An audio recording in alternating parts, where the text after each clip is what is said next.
കുമ്മനം രാജശേഖരൻ ചെയർമാനായുള്ള നെൽകർഷക പ്രശ്ന പഠന സമിതി അംഗങ്ങൾ കൃഷിമന്ത്രി പി പ്രസാദുമായി ചർച്ച നടത്തി. ദിവസങ്ങൾ നീണ്ട വിവരശേഖരണത്തിന്റെ അടിസ്ഥാനത്തിൽ തയ്യാറാക്കിയ നിവേദനം കുമ്മനം രാജശേഖരൻ കൃഷിമന്ത്രിക്ക് കൈമാറി.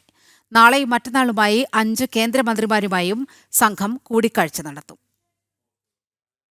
വികസിത കേരളത്തിനായുള്ള പ്രവർത്തനങ്ങളുടെ ഭാഗമായി BJP സംസ്ഥാന അധ്യക്ഷൻ രാജീവ് ചന്ദ്രശേഖറാണ് കുമ്മനം രാജശേഖരന്റെ നേതൃത്വത്തിലുള്ള സംഘത്തെ നെൽകർഷകരുടെ പ്രശ്നങ്ങൾ പഠിച്ച് പരിഹാരം നിർദ്ദേശിക്കാൻ നിയോഗിച്ചത്. ഇതിന്റെ അടിസ്ഥാനത്തിൽ സംസ്ഥാനത്തുടനീളം സഞ്ചരിച്ച് നെൽകർഷകരിൽ നിന്നും കാർഷിക ഗവേഷകരിൽ നിന്നും വിദഗ്ധരിൽ നിന്നുമെല്ലാം ശേഖരിച്ച വിവരങ്ങളുടെയും ധാരണയുടെയും അടിസ്ഥാനത്തിലാണ് കുമ്മനത്തിന്റെ നേതൃത്വത്തിലുള്ള സംഘം കൃഷിമന്ത്രി പി പ്രസാദുമായി കൂടിക്കാഴ്ച നടത്തിയത്. 16 നിർദ്ദേശങ്ങളടങ്ങിയ നിവേദനവും സംഘം മന്ത്രിക്ക് കൈമാറി. നാളെയും മറ്റന്നാളുമായി കൃഷി, ഭക്ഷ്യം, ടൂറിസം അടക്കം 5 കേന്ദ്രമന്ത്രിമാരുമായും കൂടിക്കാഴ്ച നടത്തും. ഇങ്ങനെ കേരളത്തിൻ്റെ എല്ലാ ഭാഗങ്ങളിൽ ചെല്ലുമ്പോൾ ആവലാതികളും ആക്ഷേപങ്ങളും ബുദ്ധിമുട്ടുകളും പറയുന്ന കർഷകരെയാണ് നമ്മൾ കാണുന്നത്. അതിനൊരു പരിഹാരം ഉണ്ടാകണം.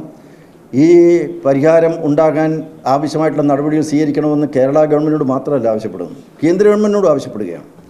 കേന്ദ്ര കൃഷി വകുപ്പ് മന്ത്രി, അതുപോലെ കേന്ദ്ര civil supplies and food minister, അതുപോലെ ടൂറിസം മിനിസ്റ്റർ, അങ്ങനെ 5ഓളം മന്ത്രിമാരെ കേന്ദ്രത്തിൽ കാണാനാണ് ആഗ്രഹിക്കുന്നത്. കാരണം ഈ കൃഷി സ്ഥലങ്ങളെല്ലാം ലാഭകരമാകണമെങ്കിൽ അവിടെ കൃഷി കൊണ്ട് മാത്രം പോരാ, അവിടെ മത്സ്യം വളർത്താൻ കഴിയും, അതിലൂടെ ആദായം കർഷകർക്കുണ്ടാകും.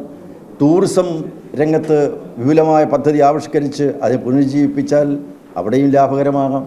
കേന്ദ്രമന്ത്രിമാർക്ക് മുന്നിൽ വിവിധ ആവശ്യങ്ങൾ ഉന്നയിക്കുന്നതിനൊപ്പം ഓരോ വകുപ്പിൽ നിന്നും വിദഗ്ധ സംഘത്തെ കേരളത്തിലെ സാഹചര്യം വിലയിരുത്താൻ നിയോഗിക്കണമെന്നും ആവശ്യപ്പെടും. നെല്ലുവിലയിൽ സംസ്ഥാനത്തിന് കേന്ദ്രത്തിൽ നിന്ന് പണം ലഭിക്കാനുണ്ടെങ്കിൽ അതിൻ്റെ രേഖകൾ കൈമാറിയാൽ ആ കാര്യവും കേന്ദ്രമന്ത്രിമാരുമായി സംസാരിക്കുമെന്നും കുമ്മനം വ്യക്തമാക്കി.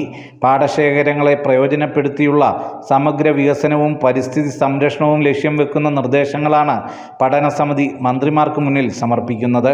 കുമ്മനത്തിന് പുറമെ കർഷക മോർച്ച സംസ്ഥാന president Shaji R Nair, BJP സംസ്ഥാന വൈസ് പ്രസിഡന്റ് C കൃഷ്ണകുമാർ എന്നിവരാണ് സമിതിയിൽ ഉള്ളത്. സുധീഷ് ഗോപാൽ, ജനം, ആലപ്പുഴ.